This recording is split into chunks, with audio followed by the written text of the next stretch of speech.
Hi. After we have filled in our historic data and projections and looked at the cash flow analysis without the project, we will now have a look at the information needed to project your cash flow when implementing a project and getting a loan.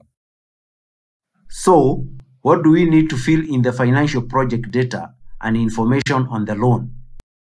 We will need key information on the project, such as new connections or increased water production. Furthermore, have the BOQ summary ready.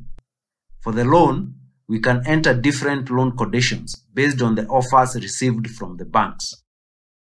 Let's see where we fill in this information in our cash flow modeling tool. Open the project sheet. In section A, you put in the benefits of your project. Make sure that you enter only expected benefits, which are directly linked to your proposed project, and project cost. For example, i.e., additional production capacity due to the water treatment plant you intend to build under your project. In the case of the Majimoto, the utility plans to extend its network by 20 kilometers. The new source will have a capacity of 1,000 meter cubic per day. Majimoto expects this new source to be operational by the year 2025-2026. Hence, we shall add this production increase in this year. Please note that the increase will be carried forward in the overall calculation, and it shall only be added once in the year of operationalization. Otherwise, the tool would assume that you have an additional capacity increase every year. In total, Majimoto will connect 1,250 new domestic customers. However, only 500 fully billable in 2025-2026 and an additional 750 will be fully billable in 2026-27. Again, you must only fill in this increase once. The average consumption is estimated to be 0.57 meter cubic per day. If your project intends to connect customers from different customer categories, make sure you enter the weighted average value for the type of customers you plan to connect. This will give you the correct average consumption per connection. Make sure that you do not overestimate your average consumption per connection. I recommend that your average consumption per connection should be defined based on a comparable area recently connected and not based on the average consumption per connection from all the customers in your billing data. In 2025-2026, the average tariff will be 1,050 Tanzania shillings per cubic meter. Majimoto calculates an annual increase of 3%. Again, if your project intends to connect customers from different customer categories, remember to enter the weighted values for the average tariff. If your project has a component of NRW reduction, you can fill this information here. In the case of Majimoto, we do not have any project benefits in relation to NRW reduction, as this is not part of the planned project. Let's continue with section B, cost summary. In order to fill in the cost categories, we have to first fill in the estimated BOQ under section E.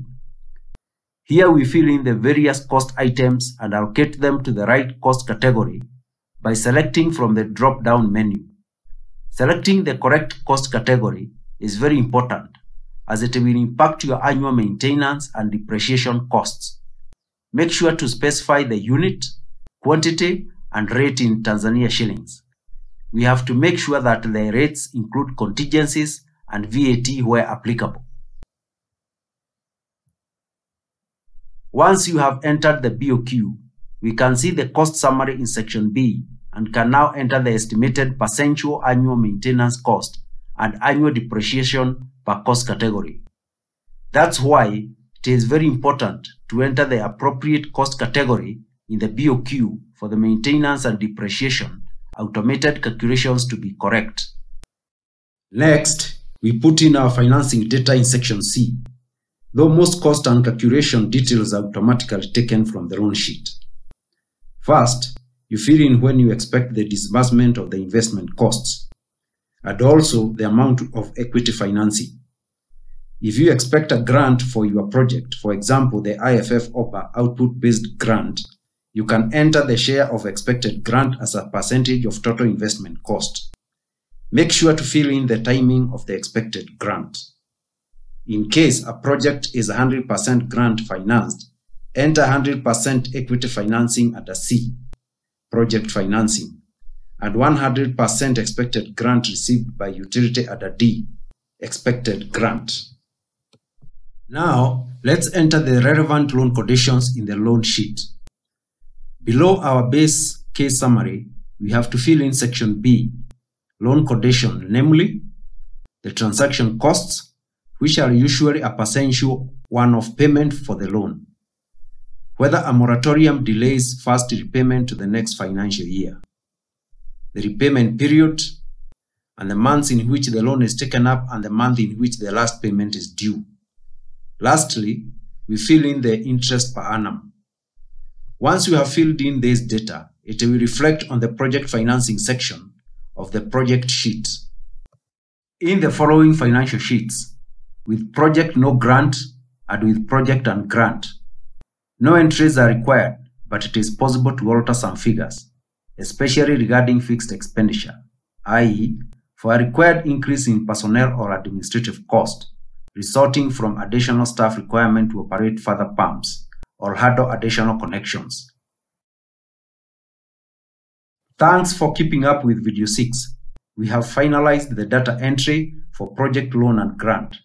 See you in the next video to look at the cash flow analysis and how it can help with decision making.